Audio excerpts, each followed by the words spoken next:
சரி. அப்புறம் இருங்க இருங்க. என்ன? எதுக்கு இப்போ பக்கத்தில் வரீங்க? சும்மா தாண்டி பக்கத்துல வந்து கூட நின்று பேசக்கூடாதா? நீ இருக்க பாரு, ரொம்ப ஓவரா தான் பண்ணிட்டு இருக்க.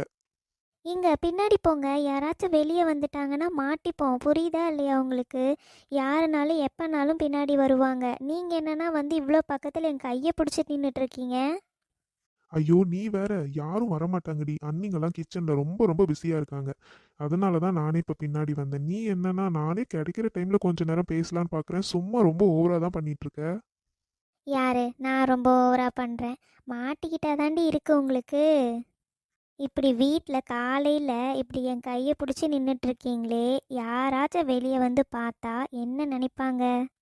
அப்படி நடந்தா இன்னும் சந்தோஷம் தானே? என்னது? ஆமா, அப்படி நடந்தா நாம போய் வீட்ல சொல்லணும்னு அவசியமே இல்லைல்ல. அவங்களே எப்படியும் கேட்பாங்க என்னன்னு. அப்ப நான் பாட்டுக்கு